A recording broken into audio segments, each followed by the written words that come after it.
This video is for everybody who has already tested a bunch of products, however hasn't found a winner yet, or if you did, it's just like very inconsistent and you cannot make it work long term. Okay, so I have good and bad news for you. The bad ones is testing more and more products is not gonna solve your problem. I know that a lot of people who are actually dedicated to e-com and really want to make it work, they just bang out product after product after product, and they think that they're doing the right thing. However, it's just a numbers game, okay? And because it's a numbers game, you have to go through a lot of products until you have found a winner. Therefore, everything you're doing is correct, but you just didn't hit this like numbers game lottery yet, okay? In reality, you can stack the numbers game in your favor drastically. And every single person who came to me who tested a lot of products already, I looked at the things and I saw so many mistakes in there, okay? And I saw how every single product they tested, it was almost like a false test, which didn't really count. Because literally, if they would have tested it with me, I would let them retest it because this test was false because they did so many mistakes and it couldn't work. And here I'm talking about people who tested like 10, 20, 30, 40 products even, just doing everything wrong, all right? However, here's the good news. There is actually a way how you can make it work without testing like 25 products without seeing any success. And also, there is a way how you can actually be sure that you're doing the right thing. Okay, that's the most important part, because if you're testing and testing and testing, but you're not 100% sure if you're actually testing the right things, maybe all of those tests are worthless and you're just losing money. So what I'm going to do in this video is I'm going to try to convey all the main things which you're doing wrong and how to identify the things which you need to change up in your funnel and in your store and your ads and everywhere to make sure that you're actually testing the right things. So this is basically a 7-step system I came up with, and this is the best I can do without actually coaching you one-on-one and without looking at your products by themselves.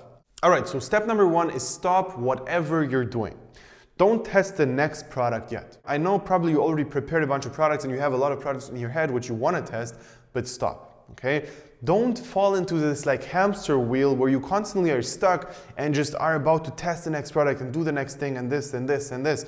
And in reality, you need to stop being inside of the business and just doing and executing everything like in terms of testing and think what's going wrong. Because something is going wrong if you tested a bunch of products and you don't see good success. Now, what you need to do is analyze where the mistakes are. So step number 2 is take a look at all the products you've tested and try to find all the commonalities, okay? Where are your main sticking points? Is it conversion rate? Is it average order value? Is it cost per click? And don't tell me, all right, it's ROAS and cost per purchase. Obviously, if your ROAS would be great, you obviously would make profit. Go a little bit deeper than that and try to think where your main problems are. Is it CPM, CPC, CTR? Is it more on the store side? Where exactly are the problems? Okay? And then think what could cause the problem. Because for a low conversion rate, it could be a bunch of things. It's not only the store which makes a conversion rate, all right? The other thing which is super important, which impacts the conversion rate, are the ads. And sometimes a worse cost per click is actually going to give you a better conversion rate, and therefore the best cost per click is not the ideal case in all the scenarios. Okay, so you have to really break down what's going wrong and which metric sucks for you, and if that's a consistent thing or if it's all over the place. And sometimes it's this, sometimes it's that, and it's complete random and like chaos thing. And then you take a look at the products which actually broke even for you, okay? And if you tested like 10 products or so, you should have products which at least broke even for a while, and it's like doing a little bit good, a little bit bad, but it's not consistent at all. And those are the products which are your top products, all right? From all the things you tested, break even is the best. Sometimes it was like a little bit profitable, but overall it's breaking even or just like made a couple $100 or lost a couple $100. So those products you have to look at and really think again what you could have optimized. So first look at all the products you killed and look at all the data and try to think if you maybe panic decision where you just killed the whole product, but in reality you had a lot of profitable things. Look at all the ad sets you ever had and check if you had a bunch of profitable ones which you just killed out of nowhere, because I'm seeing that a lot. A lot of people are killing profitable things as a panic decision because they have like 2 bad days and then they kill everything. You look back and really think about what those things were. all right? And now we get to a really important part of this video. It's basically step number 4, which is imagine the product you're selling or the product you just took a look at is not your product. It's the product of your student who you actually coach right now, and you need to tell them what they did wrong and what you would change about the thing they did, all right? And this puts you in a completely different perspective, because now you can be honest with yourself and tell the person exactly what they need to do without actually needing to apply anything. So the person is going to do it for you, like the theoretical person is going to do it for you. And that's going to open up your head in terms of, all right, I don't need to, like, this is not going to be extra work. I just need to think of what the things are which I would implement. So new upsells to increase the average order value. I see that the scroll stoppers are not the best, and I would have tested a bunch of new creatives if I wouldn't have to do anything. I would have told the person to do that. And you need to really actually think about it like this. And if you do, you're going to come up with like 3-4 things which you haven't tested, which would be the right thing to test, and then you test them. So you go back to your break-even products, you retest those, and you actually start making money off that because probably you didn't split test enough things. Most people I know which mass tested and like really tested a lot of products but like couldn't make it work, they didn't put enough emphasis on split testing the things they already have. They keep chasing this like instant winner, which they think is out there and is going to help them a lot if they just test, and after like $50 to $100 spent, you see it's not like super profitable, you kill the product, done, next. And this approach, in most cases, it's not good, and you for sure need to work more on the quality and not on the quantity. And this leads us to step number 5, which is, did you really test enough? All right? Did you really make sure that your average order value is good? Did you really test enough creatives? Did you really make sure that your offer is very compelling?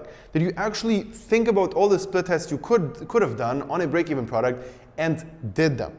And the answer is probably no. Okay, most people don't do that, and most people don't go this extra mile where they test a bunch of really good creatives and actually make sure that they test products which already have good creatives and all of those things, and then you start split testing a bunch of different upsells to make sure that you have like a 30% take rate on the pre-purchase upsell and like a 25% on the post-purchase upsell, for example, on a product which is going to give you like a couple of dollars extra per visit. So again, really think about all the things you didn't test and test them again. And then think about all the products and all the things you learned about testing when you tested those products. Because in a lot of the cases, it's the actual product which is the deal breaker. You test something, for example, which doesn't have really good creatives out there. Why though? Why would you test a product which is super tough to make a really good creative on?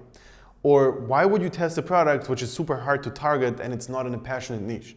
Why would you test a product which doesn't make sense to buy 2 or 3 pieces, where it's just like one and that's it? Those things are in the product research. You need to really think about everything, all right? And you need to only test the perfect product. And I'm gonna give you a challenge of, you wanna test 30 products, make a list of all the criteria where you can think of and think how many of those criteria are actually being fit with those products. And if you see that 50% of them are not even fitting like half of your criteria, delete all of them, okay? And the ratio should be like 5 to 10, 10 is already like really high, 5 to 10 products per 30 products, okay? So 1/3, 1/6 of your products which you find and which you think are good are only gonna be tested. All the rest is gonna be eliminated. This is a thing which I see so often. Because if you're, for example, gonna work with me like in our mentoring program, you're going to show me all the products you want to test, and I'm going to look over them. And literally in almost all of the cases, I don't select more than like 6, 7 out of 30. So if you really put that into perspective, that means that you're testing bullshit. You're testing products which don't fit all the criteria. You think, all right, this is a great product because the engagement on Facebook is good for another guy and it's working right now and the margins are great. And I personally think that this is like a really good product because it makes sense. And it's also problem solving. So what? All right, like those things are not the end all be all. It's not enough, okay? You need to really have a lot of criteria and it needs to focus on everything. And then step number 7, you need to get a person who's gonna look over the things which you're doing and is gonna tell you what they're doing wrong, all right? It's crucial, and for me, literally that was the game changer. For the first almost year of my dropshipping career, I sucked. And I did a lot of big mistakes.